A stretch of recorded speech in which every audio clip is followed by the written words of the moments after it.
Ya, vamos a comenzar nuestra primera sesión. Buenas tardes a todos, mi nombre es Daniela Salazar y voy a conducir este espacio de conversación que hemos denominado Toma la Palabra. Que tiene como objetivo tomar historias y experiencias de personas que nos permitan conocer experiencias de procesos colectivos y de ciudadanía activa. Hoy día tenemos dos invitadas, nuestras primeras invitadas de esta sesión, Ruth Olave. Olate, sí. Olate, presidenta de la fundación, presidenta del Sindicato de Trabajadoras de Casas Particulares. Correcto. Desde el 2018, hace casi 10 años. No, 2008. Y Camila Sáez, licenciada en Filosofía y periodista, quien escribió este libro que se llama No somos nanas, Memorias de Ruth Olate. Bienvenida. Gracias. Muchas gracias. Gracias por la invitación. Gracias por estar aquí. Hoy día en este espacio queremos un poco profundizar tomando el tema un poquito de mujer y trabajo y tomando un poco la experiencia de este libro, del relato que hace de la historia de Ruth y también un poco el paso de lo que ha significado como la historia del trabajo de las mujeres de casas particulares. ¿De dónde surge la idea de hacer este libro? Bueno, no mucha gente conoce a Ruth, o sea, Ruth fue muy mediática en un momento cuando estuvieron promulgando la ley, pero Ruth para mí es una de las mujeres más importantes de la historia de Chile. Ruth siendo trabajadora de casa particular, trabajando puertas adentro, eso significa con una jornada de lunes a domingo trabajando, todos los días viviendo adentro de una casa, llegó a Ginebra, a la OIT, a formar parte de una discusión internacional que le dio dignidad al trabajo doméstico y después llegó en Chile, por iniciativa de ella, a promulgar la ley que hoy día tenemos que regular el trabajo doméstico. O sea, una cuestión como, para mí completamente, fue sorprendente como darme cuenta cómo ella pudo llegar a hacer todo esto desde estar ahí en una parte con tan poco acceso que le limitaba el trabajo, digamos. Para mí una mujer ejemplar y yo, bueno, llegué por casualidad a entrevistarla por otra cosa y quedé tan fascinada con Ruth que seguí yendo al sindicato. Y seguí yendo y después teníamos como hartas cosas, hartas conversaciones recopiladas y un día ella me tiraba como talla de repente, hoy voy a escribir mi memoria, fue mi biografía. Y después tanto material que tenía que lo junté y se lo entregué de regalo. Y así después publicamos el libro, gracias a la editorial Caliz. Y el libro un poco lo que hace es contar un poco tu historia personal, pero también un poco estos hitos que menciona Camila, que tiene que ver con el fondo estos logros legislativos, por una parte el convenio 189, ¿no es cierto?, de la Organización Internacional del Trabajo, que Chile en el fondo lo ratificó gracias al impulso del sindicato, pero también la ley 20.876, que en el fondo le da dignidad al trabajo, lo regula en el fondo y lo equipara al resto de los trabajadores. Exactamente. Que fue una lucha bastante larga que tuvimos, porque nosotros empezamos en el otro gobierno, el gobierno que está hoy día, en aquel entonces, en el 2011. Y nos llegamos a acuerdo con el presidente Piñera y lo pasamos para este gobierno de la señora Michelle Bachelet, en el 2014. En 2014, en el fondo, cuando se promulga la ley y en el fondo se pone en acción como este nuevo paso legislativo. Exacto, y era más que nada voluntad política. Si lo que nosotros estábamos pidiendo no era nada cosa del otro mundo, era solamente para las trabajadoras puerta adentro, salir de lunes a viernes, trabajar de lunes a viernes, salir los sábados y domingos. Eso era lo único que nosotros estábamos pidiendo. No era mucho, era solamente lo justo y lo necesario que estábamos exigiendo nomás para las trabajadoras de casa particular que por tantos años hemos estado al margen de toda entidad política, social. Entonces nosotros queríamos ser parte de trabajadores como cualquier otro. ¿Tú crees que todo este camino, en el fondo, de esfuerzo liderado por ti, pero un esfuerzo colectivo, ha generado hoy en día un cambio cultural en la relación? Por supuesto, que fue un cambio cultural muy grande que nosotros hicimos por la sencilla razón que incluso mientras nosotros estábamos preparando la ley, nos decían que esto iba a ser un show nomás, que no íbamos a sacar nada. Yo decía, pero ¿qué vamos a estar en eso si no hay ninguna resultado? No puede ser que estemos luchando por algo que es nube, que es viento. Así que no, lo pasamos, lo luchamos y lo creímos y así fue. Nosotros en este momento, como estamos transmitiendo en vivo, tenemos una interacción con las personas que nos están viendo y voy a traspasar algunas preguntas a medida que vayamos conversando y vamos avanzando como en nuestra pauta. Isma Crasher pregunta, nos felicita y nos saluda y pregunta, ¿qué opinan las entrevistadas de la palabra nana? Una muy buena pregunta. Por eso también le pusimos este título al libro, No somos nanas. Bueno, a mí me sorprendió mucho, o sea, no me sorprendió en realidad, pero cuando Ruth me dijo, yo nunca he permitido que me digan nana. Nunca. Entonces, bueno, Ruth, yo creo que puede explicar mucho mejor por qué le parecía ofensiva esa palabra. ¿Por qué nos parece que no debieran decirnos nada? Porque eso nos familiariza mucho, entonces así nos deja sin derecho. Y nosotros no somos familia de parte de nuestros empleadores, somos trabajadores. Por lo tanto, queremos reivindicaciones, queremos justicia para nuestro trabajo y dignidad. Y eso es lo que estábamos pidiendo, no que alguien dijera, unos empleadores, unos dueños de casa, dijera, es parte de la familia, pero no eres de la familia, porque no comes contigo en la mesa, no ocupas los mismos baños, no ocupas la misma habitación, la habitación está para afuera, y si fuéramos parte de la familia estaríamos dentro de todo el núcleo familiar. Entonces no es así, es un trabajo que nosotros realizamos en una casa. Por lo tanto, las nanas no tienen derechos. Las trabajadoras sí tenemos derechos. Y por eso no nos gusta que nos digan nana. Sí, bueno, a mí lo que me pasa con la palabra nana es que siento que es como un resabio de la esclavitud.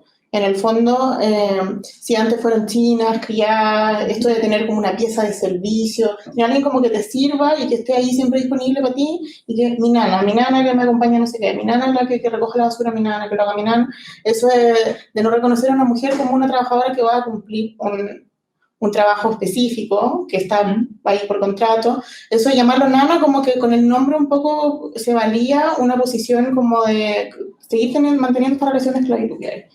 Entonces, de propiedad.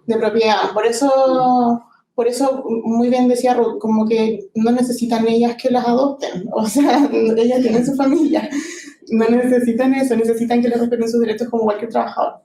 Y en el fondo, en ese sentido, una vez que ya se consiguieron ciertas metas, digamos, como la parte más legal o en el fondo este aparato que la ley da, en el fondo, ¿cómo lo han hecho para transmitir la información de lo que la ley significa entre las trabajadoras? ¿Cómo se han ido empoderando de sus propios derechos, de que ahora, en el fondo, de la dignidad y de cómo hoy día están situadas como trabajadoras de casa particular? ¿Cómo han ido haciendo ese trabajo internamente como colectivo de empoderar? Bueno, eso tenemos un trabajo muy fuerte nosotros con capacitaciones que hemos ido diciéndole a nuestras compañeras nosotros para sacarle a ellas mismas que no somos nanas, que somos trabajadoras, que tenemos derechos y que no somos parte de la familia, que está bien que en una familia te quieran y te respeten, pero no es decir, como bien dice Camila, que te vayan a adoptar, porque nosotras tenemos nuestra familia, no la necesitamos eso, sí, el cariño, el reconocimiento que tú sirves, que está en esta casa sirviendo, y por eso hay una remuneración. Y así nuestras compañeras han ido aprendiendo que realmente es lo que tienen que hacer. ¿Y cómo también desde ese mismo sentido se ha abordado como el fenómeno migratorio? En el fondo también como considerando como esta especie como de cambio en los dígitos donde antes habían más trabajadoras puertas adentro versus las puertas afuera, y ahora pareciera que esa cifra es a la inversa, que hay más puertas afuera y las puertas adentro son trabajadoras, son menos, y quizás trabajadoras de otras nacionalidades. ¿Cómo el colectivo ha ido como adaptándose a ese cambio con el fenómeno migratorio? Claro, ha sido muy interesante porque cada vez nosotras, las trabajadoras que trabajábamos puertas adentro, hemos ido envejeciendo. Y esta mujer, como ha estado dentro de la casa, no ha tenido familia, no ha hecho familia, por lo tanto se van envejeciendo y se van quedando solas. No hay gente que vayan a hacer los trabajos que realizábamos nosotras. Hoy día todos esos cupos que quedaron de las trabajadoras puerta adentro la están ocupando las trabajadoras migrantes. Ellas son y hay más chicas, más jóvenes que los que estaban de chilena. Y por eso cada día ha ido bajando, y que eso para nosotros es buenísimo, que ya no haya tanta esclavitud en cuanto al trabajo doméstico puertas adentro, y más están trabajando a puertas afuera, y esa era mi gran preocupación cuando estábamos en la ley, por la sencilla razón que las puertas afuera tenían una larga jornada de 12 horas, se levantaban tempranamente a ir al trabajo, y después la noche llegaban tarde, y quién veía a sus hijos, quién veía a su casa, cuando los niños mandaban al colegio. Entonces esa es mi gran preocupación. A mí siempre me criticaban por eso, porque yo me preocupaba más de las puertas afuera que las puertas adentro. Pero para mí era más grande la preocupación de las compañeras puertas afuera por su familia, por sus hijos. Y logramos tener 45 horas para las puertas afuera. Ojo que 45 horas, una jornada laboral de 45 horas semanales es algo que los trabajadores en Chile tenían hace muchos años. Claro. Y recién ahora, en 2014, en el gobierno de la presidenta Bachelet, pudieron lograrlo las trabajadoras. Antes la media era que 72 horas, más o menos. Sí, 72 horas. Después de casi un siglo pasó para que nosotros, las trabajadoras de casa particular, podamos tener una jornada laboral de 45 horas y las trabajadoras puerta adentro tener una jornada de 12 horas y con descanso de 12 horas también. Que antes uno, como nosotros decíamos cuando estábamos en la ley, sabemos la hora que nos levantamos, pero no sabemos la hora que nos acostamos. Porque nosotros queríamos también que no nos avergonzáramos de nuestro trabajo, porque nuestro trabajo no es indigno, pero sí las condiciones laborales eran las indignas, y esas son las que teníamos que arreglar. Y esa es la que tenemos que mejorar, y tenemos que seguir mejorando, por la sencilla razón que hoy día no estamos al debe con la fiscalización. Porque de primero, cuando salió la ley, muchos contratos se escrituraron y se subieron a la página, pero después, cuando ya pasaron y vieron que ya no había una fiscalización efectiva, entonces se relajaron los empleadores y volvieron otra vez a la antigua de no los contratos, de los sueldos mínimos, no se respetaban, y en regiones peor todavía la situación, y son más vulnerables las compañeras trabajadoras. Recién estuve en Santa Juana, en mi pueblo, Concepción, y en Antofagasta, y se ve totalmente la carencia que hay para los trabajadores de casa particular, donde están solas, totalmente, donde no se puede, porque en regiones están los Ceremi, no es mucho lo que hacen, como nosotros aquí estamos luchando juntamente con la Dirección del Trabajo, con el Ministerio del Trabajo, estamos con la ministra, entonces, y con el director de la TDT, entonces es más fácil de luchar, pero la lucha nuestra no es que sea regional o solamente para nuestras organizaciones aquí en Santiago, sino que tiene que ser una lucha a nivel nacional, porque Santiago no es Chile. Santiago, Chile es todo el país, entonces queremos que en todo el país nuestras compañeras trabajadoras de casa particular tengan un trabajo digno. Voy a sumar otra pregunta de otro espectador. Javier se suma a la conversación y nos pregunta: ¿de qué lucha te inspiraste en tu trayectoria laboral? Yo creo que yo había escuchado que los sindicatos eran para defender los derechos de los trabajadores, más nada que eso. Entonces, cuando yo desperté de la conciencia social, que habían trabajadoras que estaban totalmente desprotegidas, que no tenían contrato, que le pagaban, y entendí que el sueldo mínimo, y que estaban por debajo del sueldo mínimo, entonces dije, no, yo tengo que formar un sindicato para defender los derechos de las trabajadoras. Y cuando me di cuenta que el sindicato ya llevaba 50 años, pero lamentablemente no se había logrado hacer las reivindicaciones que se necesitaban. No porque no tuvieran la necesidad de las compañeras, sino por la sencilla razón que trabajaba de lunes a domingo y el puro domingo libre, y las cosas todas pasan en la semana. Por eso yo me compré el tiempo pensando siempre, maquinando qué hago, a dónde voy, a quién le pido para mejorar las condiciones, y todas esas cosas pasan en la semana. Y no pasan los sábados ni los domingos. Por lo tanto, yo dejé de trabajar para poder lograr hacer este trabajo sindical y ayudar a nuestras compañeras trabajadoras de casa particular. Y esto también que sirven para otros gremios, como las manipuladoras de alimentos, las temporeras, que son uno de los gremios más desprotegidos que existen. Que también son mujeres, en su mayoría. ¿Cuál crees que fue como tu motor interno para decir, yo tengo que hacerlo, ¿no? Como el impulso. Porque yo empecé muy chica a trabajar, yo empecé a los 12 años a trabajar, y estaba siempre cerrada en las casas, que no entendía lo que pasaba afuera, no tenía un conocimiento. Entonces, mi empleador me abrió los ojos porque él me dice, tú ganas más que las... Porque yo trabajaba aquí en Santiago y con esos mismos empleadores me fui a Osorno. Entonces, él me dice, tú ganas más que la gente de acá porque eres privilegiada. Yo le dije, ¿por qué? Porque aquí se paga mucho menos de lo que nosotros te pagamos a ti. Yo le dije que no puede ser eso. ¿Cómo es eso? Si hacemos el mismo trabajo, ¿cómo va a pagar menos? Entonces, por ahí fue que empecé yo a tener conciencia de, y ahí es donde dije, voy a formar un sindicato para defender los derechos. Yo le dije en broma, pero no, en serio, porque no pensaba que había un sindicato o se podía formar un sindicato para las trabajadoras de casa particular. Así que por eso cuando lo vi, conocí el sindicato, para mí fue una gran emoción, porque por fin estaba algo que yo había dicho en un sueño, en una broma, y no en realidad.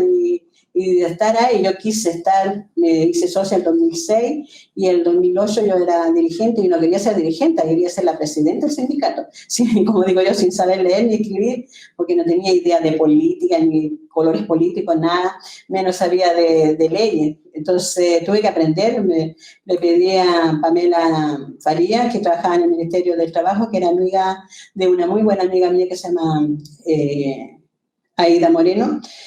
Y le pedí a ella, le dije, yo todavía soy la presidenta del sindicato y quiero hacer cosas, pero no sé por dónde empezar.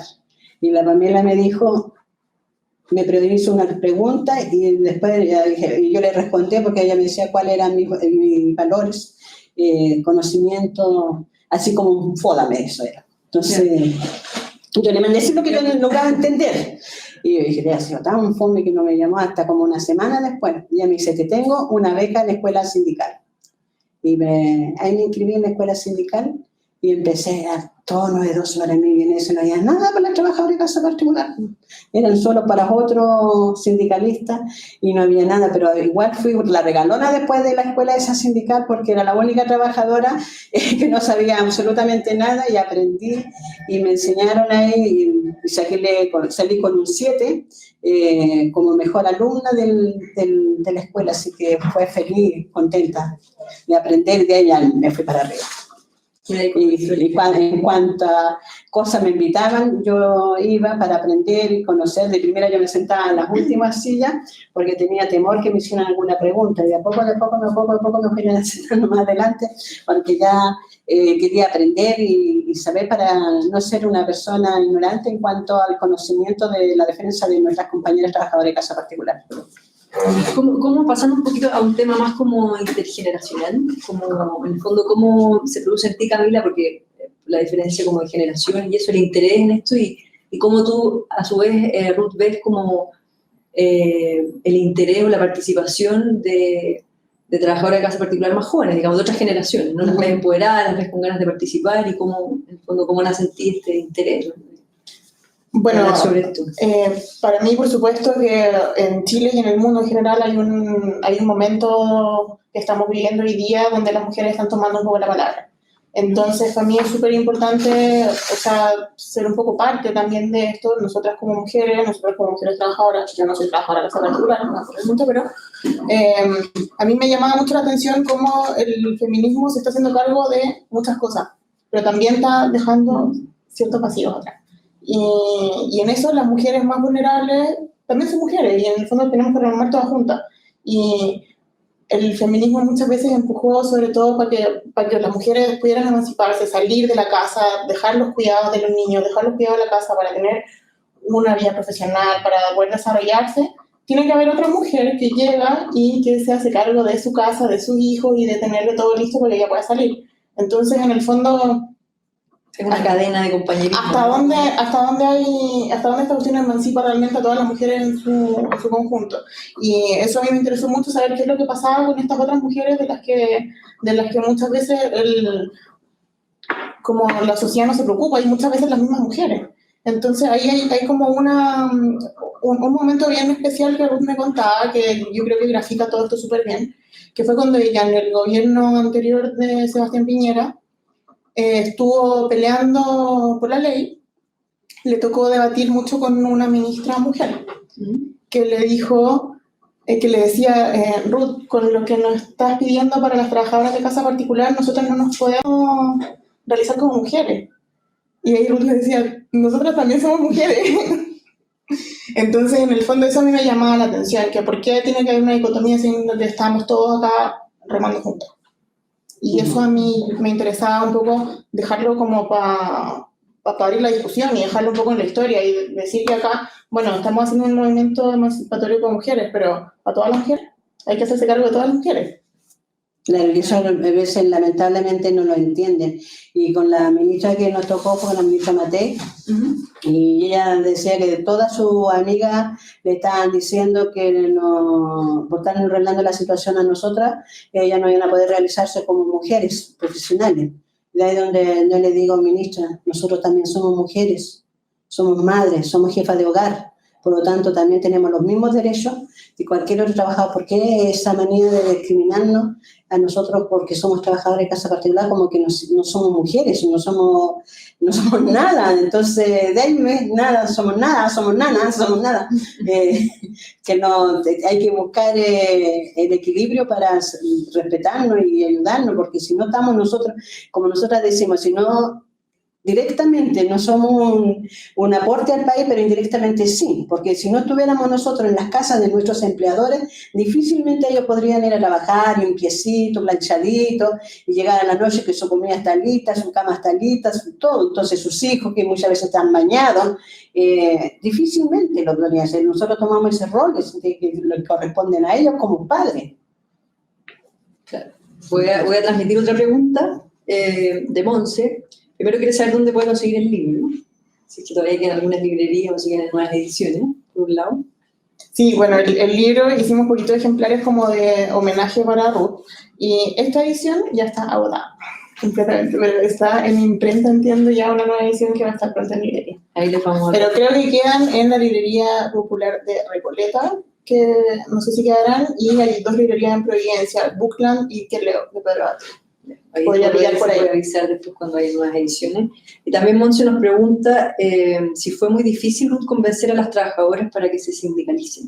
Y sí, es difícil hacerlas todavía las compañeras que se sindicalicen porque no logran entender. Ellas creen que las cosas son de partido, político y todo. Bien sabemos que todas las cosas que hacemos es política, todo. Pero partidistas no somos, el sindicato no es partidista. Cada una de nosotros podemos tener nuestros colores políticos, pero el sindicato conversa con todo. Porque en todo lo que está porque no vamos a esperar, ya nos gusta este gobierno, viene otro gobierno, no, este no me gustó, así que voy a esperar a ver si el otro es mejor. No, las cosas tienen que continuar y tenemos que pedir al gobierno que nos guste, el gobierno que no es de nuestro agrado, también tenemos que trabajar con él. Entonces, el sindicato no tiene colores políticos. En nuestro sindicato están las puertas abiertas para todo el que quiera entrar y ayudar. En el fondo es como transversal a... Claro, pasa todo. En ese sentido, ¿de qué manera cree usted que dialoga un poco el movimiento feminista con el fondo las demandas o las reivindicaciones del colectivo, ¿no? ¿Cómo juega ahí eso en el fondo, por un lado, lo que tú comentabas sobre las mujeres que en el fondo entiendan que hay otra mujer trabajando, ocupando su espacio en la casa para poder salir a trabajar, y también todas las otras demandas que tiene el movimiento feminista, pero en el fondo cómo dialoga con nosotros estamos totalmente solas. Nosotros, verdad, de las feministas no nos apoya porque tienen un discurso. Cuando les servimos, ahí estamos, pero cuando no están, nosotros una vez salimos a una marcha de aquí arriba de la escuela de aquí de Manquehue, sí, de Napoquino, tuvimos una marcha y ningún feminista nos apoyó. Tuvimos que salir nosotras solas, que nos apoyó fueron unas anarquistas que trabajaban con nosotros en nuestro sindicato, que yo tuve que pedirle que no fueran a quebrar ni una cuestión porque nosotros queríamos que salieran nuestras demandas, no que salieran a lo que se habían quebrado un semáforo, qué sé yo. Y ninguna feminista nos apoyó, y eso nosotros lo hicimos esta campaña, salió por la televisión y todo, y no pasó nada. Entonces, a veces las mujeres se le olvidan que hay otras mujeres que la están apoyando. Y eso es triste porque si no fuéramos solidarias, si no somos solidarias entre nosotras mismas, por eso que pasan tantas cosas. Las mujeres que matan, que mujeres que la golpean, que el vecino no se mete, porque si esa es una familia, y si ahora aquí hubiera compañerismo, entonces yo creo que las cosas estarían mucho mejor. Tratando un poco de situar como como también cierto como contexto de ciertas, o como demandas, pero también está como la histórica posición en términos como laborales del hombre versus la mujer, ¿no? La autoridad, la diferencia salarial, como en el fondo en ese aspecto. ¿Cómo ven ustedes como esa diferencia media histórica y cómo este colectivo puede ayudar a equiparar, a equilibrar un poco el escenario, ¿no? Bueno, Ruth siempre decía que las peores empleadoras son las mujeres. Sí, impresionante, pero es así. son las mujeres las peores empleadores. Yo trabajaba, se me llevaba mejor con mi empleador que con la empleadora. Yo soy feminista y yo me di cuenta ahora poquito que soy feminista porque yo creo en la igualdad. No me parece el machismo eso de los hombres. Yo creo que los hombres tienen que hacer los mismos trabajos que hacen las mujeres, ¿por qué no? Si aquí la mujer vino para acompañar al hombre, no para servirle al hombre. Claro, o sea, como para, en el fondo, situar un poco el escenario que en el fondo tenemos los mismos derechos. Exactamente. Eso un poco así. Así, o sea, igual jornada, igual sueldo, ¿no? Como se ha dicho, no tiene por qué desequilibrarse la tabla de balanza. Y en el fondo por eso también era un gremio compuesto un 95% por mujeres, porque ningún hombre va a ser trabajador de casa particular, digamos. Las tareas domésticas siguen siendo de mujeres. Y mientras las mujeres de clase alta salen y hacen ya su vida profesional, como ahora pueden hacerlo, siguen sufriendo las otras mujeres, digamos, no hombres. Vamos, aquí me están pasando todas las preguntas. Nos están llegando muchas preguntas. Gracias por conectarse y participar. ¿Qué piensan de los derechos de las mujeres en Chile? Eso de las mujeres sí, en general. En general. Sí, de las mujeres en Chile. Sí. Difícil pregunta. Bueno, yo creo que hoy día, en el contexto que estamos, claramente estamos como en un momento histórico donde se están equiparando los derechos. Las mujeres tienen históricamente una carga donde se han discriminado, tanto laboralmente como en lo sexual. Ahora acaban de aprobar lo del acoso callejero, que es un tema que atañe solamente a las mujeres, digamos. Pero en cuanto a los derechos laborales, yo insisto que está pasando esto que es súper invisible. O sea, que es el tema de todo lo que hemos hecho y todo lo que está acá en el libro que habla de la vida de Ruth, que en el fondo hay un grupo enorme de mujeres que son trabajadoras de segunda clase y que no tienen los mismos derechos que la otra gente y que los otros trabajadores. Entonces todavía, por ejemplo, uno dice como cualquier persona que trabaja tiene ciertos derechos de jornada laboral establecida, de indemnización por años de servicio en caso de despido. Son cosas que las trabajadoras de casa particular están recién teniendo hace un par de años o cosas que todavía no tienen. En el fondo esa es un poco la fuerza de los colectivos, ¿no? De poner temas importantes socialmente y que sea tal la trascendencia de esa fuerza colectiva que genere cambio en las leyes, que genere conciencia, que genere un cambio cultural. Pero lamentablemente, fíjate que no hay mujeres que todavía no tienen esa conciencia, porque hay nuestras compañeras que dicen en nuestro sindicato que nuestras empleadoras dicen que ninguna ley va a venir a meterse a mi casa. Entonces, ni siquiera una ley la hace ser sensible al derecho de una mujer que tiene en su casa. Porque ¿cómo voy a pensar yo, una mujer puerta afuera, por ejemplo? ¿Cómo no voy a pensar que esa mujer tiene un hijo, o dos, no sé cuánto podrá tener, que tiene que ver con su cuaderno, su colegiatura y todo, ir a reuniones? Ha habido compañeras que no han podido asistir a los finales de año cuando se gradúan los hijos y no llegan atrasados. ¿Por qué? Porque las empleadoras no se preocupan de eso. Entonces, todavía falta mucho para que nuestras como amigas, compañeras, mujeres, dueñas de casas, empleadoras, puedan tener una conciencia más abierta con su trabajadora. Sí, y en el fondo acá, quizá un poco suyo todo lo que voy a decir, pero somos todas mujeres y tenemos los mismos derechos, porque hay algunas mujeres todavía en Chile que tienen que trabajar jornadas de más de 12 horas al día y vivir en la casa de sus empleadores. Eso no pasa con ningún hombre, yo creo. Cero. No hay ningún trabajo que, en el fondo, si uno lo mira medio como objetivamente, no hay ningún trabajo que tenga tanta demanda, por un lado presencial, pero también que esté tan desprovisto legalmente. Digamos, ahora uno lo piensa y es súper reciente todo lo que se ha logrado, o lo que el movimiento ha logrado, en términos legales, sociales, en el fondo ahora como hacer ese cambio, ¿no? Como decir, oye, legalmente son 45 horas, no 72, Sí. respetar los feriados, Y y la que ellas ley- también lo sientan como un derecho que les pertenece por ser trabajadoras. Y que la ley ya está, digamos, ya está desde el año 2014 promulgada, pero lo que falta es que la gente se dé cuenta que no tienen sirvienta en la casa, que no tienen nada. Que hay una mujer que tiene por contrato que va a hacer una cosa, pero no tienen nada. Por eso queríamos un poco también como erradicar con esto la palabra nana. Ujú. Que es un poco como ha sido históricamente, ¿no?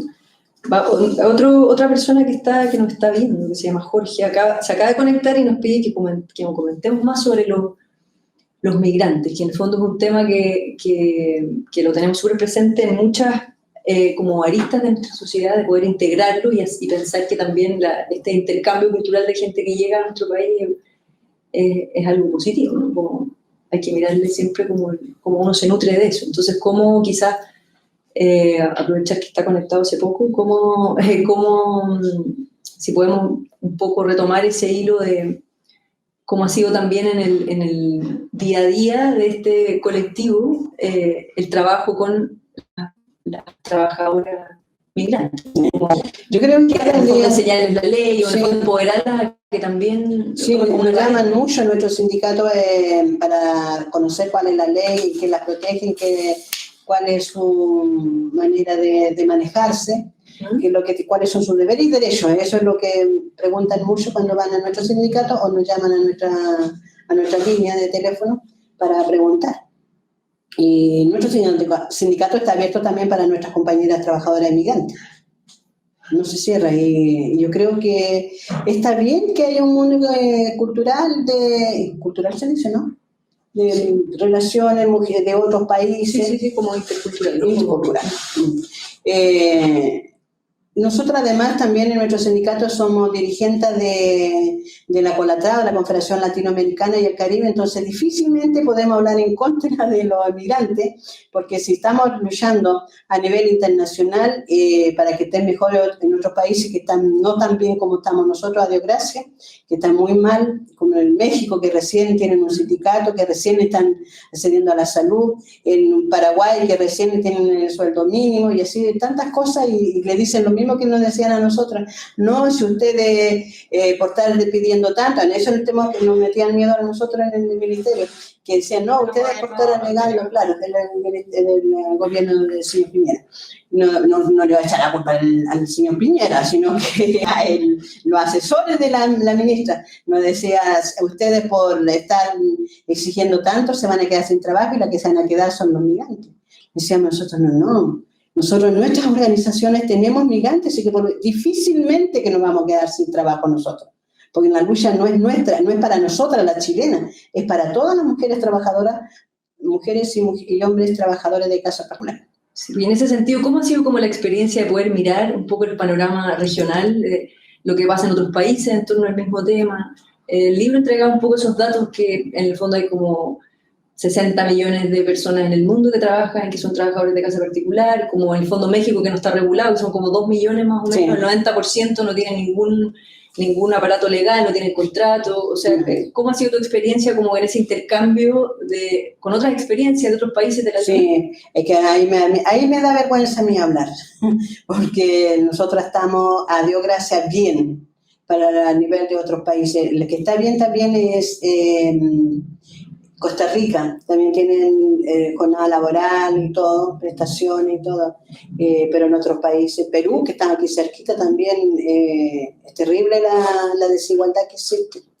Bueno, de hecho que no han querido el convenio y eso que el presidente se comprometió para ratificar el convenio 189 y no lo hizo después que salió. Entonces engañan a la gente y así pierden la confianza también en los gobiernos. Sí, estamos hablando que en todos los continentes, se da en Asia, acá en Latinoamérica, en todas partes, que el trabajo doméstico es un trabajo de servidumbre y casi de esclavitud. Y se dan estas relaciones en todas partes, tanto acá como en otros continentes. Entonces, es súper, si tú te fijas, los mismos derechos de las mujeres que uno tiene como por sentado, postnatal, digamos, todo ese tipo de cosas, en todo el mundo, las mujeres que se dedican al trabajo doméstico están recién luchando para conquistar esas cosas. O sea, recientemente. Y eso también se empieza como a empatar un poco con por ejemplo, el trabajo infantil, que se mezcla como un poco un relevo de un poco eso, ¿no? De un poco tratar de regular, como por un lado, los menores o las niñas menores que trabajan en casas particulares, y también ya regular la situación de las trabajadoras, ya mujeres, madres de familia, dueñas de casa, la mayoría. O sea, que tienen sus casas, pero que tienen como... Que tienen que trabajar otros, dejan su familia sola para cuidar a otros. En Brasil mismo, que habían avanzado su buen poco, ahora con este presidente vuelve todo para atrás otra vez. Entonces, así damos un paso para adelante y volvemos tres. Ahí está la importancia de los colectivos y de cómo logran trascender los gobiernos y logran empujar sus demandas sin volver atrás, ¿no? Porque a veces un poco esos muros pasan y los gobiernos cambian, pero ¿en qué radica, crees tú, la fuerza que deberían tener los movimientos colectivos, más allá del impulso que puede tener una luchadora como tú o en otros países, las que empujan? ¿Cuál es como a dónde radica la importancia de mantener? Yo creo que hay que tener confianza de lo que nos estamos pidiendo, no es nada del otro mundo, y seguir luchando. Nosotros estábamos con nuestra presidenta Michelle Bachelet, lo logramos bastante, un avance muy apreciable, pero tenemos que seguir trabajando, y en este gobierno seguimos trabajando. Ahora estamos con la fiscalización, que pronto mañana van a ir a grabar un video para sensibilizar a los empleadores para tener una fiscalización efectiva. Y estamos luchando también, nosotros tenemos que en otros países, en Argentina, por ejemplo, que es uno de los países que está bien también, en cuanto a las trabajadoras de casa particulares, tienen el sueldo 13. Entonces nosotros estamos luchando, preparándonos para hacer un proyecto de ley para tener también aquí en Chile, no solamente para las trabajadoras de casa particular, sino universal, que sea un sueldo 13. Entonces, en esa lucha no queda. Yo creo que si ya con un gobierno logramos tener avance, no puede venir otro gobierno y echar todas las cosas para atrás, sino continuar trabajando para ir mejorando la situación, si de eso se trata. Ahora los gobiernos, yo creo que no deben trabajar para los empresarios, sino que tendrían que trabajar para la gente que lo necesita, la gente del pueblo, que lo ha elegido, porque los empresarios son así, la gente del pueblo es un montón. Entonces, ¿quién sacó al gobierno? ¿Lo sacaron los empresarios o lo sacó el pueblo? Porque los empresarios son poquititos, y si salió con una mayoría de votos, quiere decir que alguien más votó por él. Entonces, yo creo que tiene que deberse a su pueblo, arreglar la situación, y en este caso nosotros mismos, si no alguien nos está viendo, nosotras mismas estamos pidiendo como sindicatos de trabajadores de casa particular la lucha para mejorar las condiciones laborales de nosotros. No quedemos pies atrás, sino avanzar y avanzar. En ese sentido, si pudiéramos hacer como una especie de escenario ficticio y miráramos Chile, no sé, en 30, 40 años más, ¿qué te gustaría ver en el fondo, en el ámbito de este colectivo, ¿no? ¿Cuál sería como tu sueño si pudiéramos avanzar 30 o 40 años, más allá de lo logrado hasta hoy, que tiene que ver con la dignidad, con el respeto? Yo creo que mejorar, así como Europa, por ejemplo, donde las trabajadoras trabajan por hora y por especialidades, eso yo creo que sería lo ideal, que no tuviera una trabajadora que lavar, que planchar, que hacer cama, que limpieza, que ver niños, que cocinar, que lavar loza, y un sinfín de cosas, atender teléfono, atender visitas y un montón de cosas. Y en cambio que sea lo como es, y el servicio que, claro, porque no tiene por qué ser un servicio que es tan duro, por eso no lo hacen, porque si no lo harían los empleadores, de limpiar una casa y llevar una casa y criar los hijos. ¿Tú te imaginas algo así como un escenario? Sí, o sea, a mí me encantaría que, por ejemplo, se acabara el trabajo puerta adentro, que yo creo que es lo más cercano que tenemos todavía a la esclavitud hoy día. Con jornadas de mujeres que trabajan más de 12 horas, que viven ahí, que por eso mismo la mayoría no tienen familia afuera.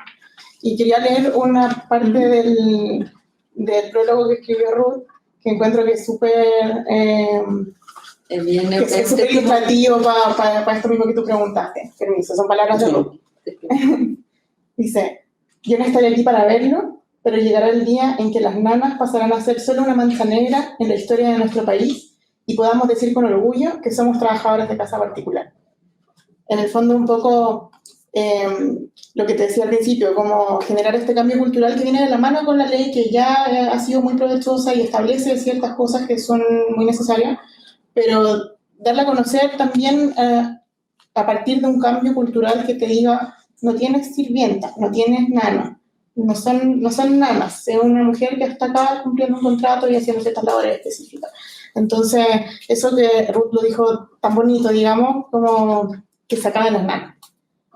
Cuando reivindicar y dar como, en el fondo, el estatus que siempre debería haber tenido, pero que ha costado tanto conseguir, ¿no? Porque Sí. en el fondo ha sido un proceso bastante largo, y en el fondo el libro, lo bonito que tiene es que en el fondo junta este testimonio de vida, que en el fondo el relato o la experiencia de tu historia de vida, que se cruza con una lucha de un colectivo y con ir consiguiendo objetivos concretos, ¿no? Y que esos son un aporte a la sociedad. Y que en el largo plazo son hitos que va marcando la historia y que en el fondo otras mujeres deberían tomar. En ese sentido, ¿cómo ves tú el relevo generacional dentro del sindicato y del colectivo? En el fondo, ¿están estas figuras más jóvenes o cómo ves tú el relevo en ¿El recambio? En el recambio, cuando, cosa que esto continúe, ¿no? En el Sí. fondo, que el colectivo no pierda esa fuerza, porque a veces son personas como tú que mueven a la masa. ¿Y cómo ves tú ese recambio hoy día generacional, ¿no? Esperemos que sea bueno. Nosotros tenemos varios ojitos, así que esperemos que las chiquillas se vayan poniendo las pilas, vayan aprendiendo y vuelvan a tomar los cargos que se necesitan, y la lucha de, bueno, que mi experiencia sirva para ellos. Que, como digo yo, no podemos ser sindicatos de fin de semana, no podemos ser dirigentes de fin de semana. Tenemos que luchar de corazón y para nuestras socias, nuestras compañeras trabajadoras de casa particular a nivel nacional. Y esa es la lucha nuestra, y que así queremos que sea, que nuestro sindicato no se muera, sino que se continúe la lucha. Y no nos van a tocar un gobierno u otro, pero lo que nos toque, y si no vamos a sacar las cosas hoy día, será mañana, y así sucesivamente, pero no nos descaigamos. Sigamos levantándonos cada día con la esperanza de que las cosas van a ser mejor. Así es. Mira, vamos a traspasar otra pregunta de alguien que nos está viendo, que se llama Denise. Nos dice: Ruth, qué orgullo escucharte. Te quería preguntar si alguna vez has pensado ser candidata a diputada y cambiar las cosas desde adentro. ¿Te sientes representada por alguna coalición o partido? Yo estuve militando en Revolución Democrática, y de ahí me habían llamado para ser candidata. Sí, yo quería ser candidata, o quiero ser candidata a diputada, pero me castigaron. Porque yo pregunté si íbamos a continuar o no en la Revolución Democrática, lo que habíamos conversado acerca de ser parte de la candidatura. Y me dijeron que no sabían nada todavía. Entonces vino la gente de Guille y me pidió hacer un video. Entonces yo le hago video a todo el mundo. No tengo problema en, si a mí me gusta y encuentro que lo que está haciendo está bien, de decirle apoyémoslo porque está bien y vamos que se puede. Entonces firmé para ello, que Guille para mí era una parte importante, un hombre social, periodista que conocía el sistema y toda la cosa, que lo apoyaba. Y me castigaron. Entonces me sacaron de donde me habían ofrecido, que era el de Renca, Los Bravos, todo ese lugar, y que para mí era importante porque tengo familia, amigas, toda esa parte. Podíamos haber trabajado perfectamente y haber para nuestra compañía. Después me mandaron a Pedro Aguirre Cerda. Yo dije, bueno, ya estas compañeras trabajadoras que podemos hacer cosas. Después me sacaron de ahí y me mandaron a San Miguel. Y ahí dije que no, yo no soy algo de nadie. Y que por lo tanto escribí una carta a la Revolución Democrática diciendo que yo me retiraba del partido. Porque creo que no era el cosa más justo, porque uno tiene que ser libre para apoyar a todos. Y yo dije, primero me debo a mi gremio, y pues me parece muy bien que fuera presidente Alejandro Guille, me parecía súper bien. Y entonces, no fue nomás.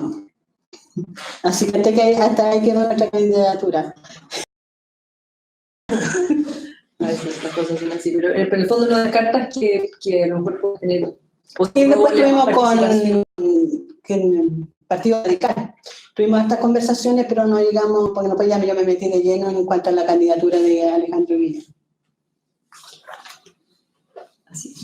¿Tenemos más preguntas de la gente? ¿Verdad? Nos están aquí soplando, si es que alguien tiene más preguntas. Porque en materia hablamos de migraciones, vamos a hacer un repaso un poco de lo que hemos conversado sin dejar nada afuera. ¿En qué otros temas estás trabajando tú, Camila, ahora? Como en el próximo proyecto, sí. Hay hartas cosas, pero por mientras, como full, dándole a promocionar la historia de Ruth, que creo que es muy importante darla a conocer, y bueno, el libro que está precioso, que ha sido un regalo para las dos en realidad. Sí, y muy agradecida. Y que es muy bonito y que yo creo que es súper importante, sobre todo que las trabajadoras de casa particular y también las empleadoras que puedan estar viendo. Y si no, bueno, hay muchas mujeres como yo que tampoco tienen una trabajadora ni son empleadoras de nadie, pero creo que para todas las mujeres es importante saber que hay un grupo de mujeres, hay un enorme grupo de mujeres en Chile que son la base de la sociedad doméstica, digamos. Y es súper importante comprender que son mujeres como todas nosotras y que la lucha feminista, digamos, tiene que ser de todas juntas. Así es. Y creo que eso es súper importante y un poco como broche así, no sé si va a cerrar, pero... Todavía tenemos un poquito más de tiempo. Ya. Entonces, pero creo que es un tema súper importante, sobre todo lo que hablábamos un poco al principio fuera de cámara, que bueno, es un tema, el tema del trabajo doméstico es un tema que está súper en boga, sobre todo por la película esta Roma, que ganó un Oscar hace poco y que ha dado mucho que hablar. Y eso que decía Ruth, la película, bueno, yo no sé si la habrán visto todos, pero es una película muy emotiva acerca de una trabajadora doméstica de origen indígena, mexicana. Y en el fondo habla sobre la relación que se establece entre el empleador y la trabajadora, que es una historia de ella súper bonita, pero lo que decía Ruth, que yo creo que es súper importante, que no hay que dejarse engañar con ese tipo de cosas porque las trabajadoras no necesitan que las adopten, necesitan que respeten sus derechos. ¿Y en qué está, Ruth, ahora cuáles son las próximas tareas, los próximos desafíos de... Bueno, la lucha nuestra es de la fiscalización. Que nuestro gobierno nos escuche, el gobierno de ahora del país, que nos escuche y creo ya que sí, porque me llamaron hoy día, mañana vamos a grabar para sensibilizar y visibilizar nuestro trabajo, trabajadoras de casa particular que necesitan tener su contrato, todo lo que conlleva las prestaciones para que puedan tener un buen pasar y llegar a ser la avanzada edad y tener un sueldo o una pensión digna, que hoy día no es digno con las AFP, no más AFP, pero ¿qué le vamos a hacer? Es lo que hay. ¿Y cuáles son las herramientas que usan para difundir un poco lo que hacen, pero también, o sea, no solo internamente con la Facebook?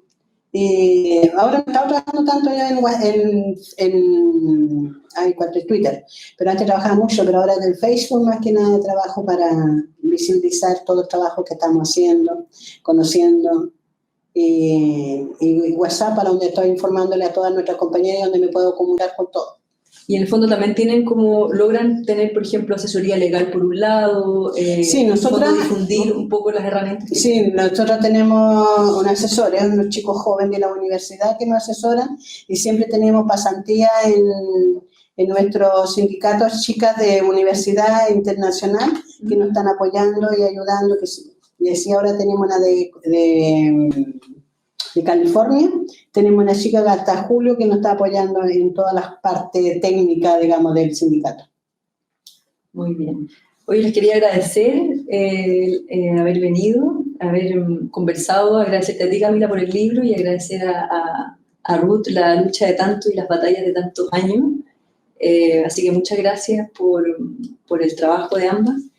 Y vamos a ir cerrando esta sesión, que en el fondo la finalidad que tiene, que esperamos sean muchas más, que en el fondo el objetivo que tiene la Fundación es un poco recuperar y posicionar en el fondo esfuerzos colectivos, ¿no? Que es como deberíamos hacer ciudadanía y empoderarnos un poco de nuestros derechos, de nuestros deberes. Así que les agradecemos y muchas gracias por venir.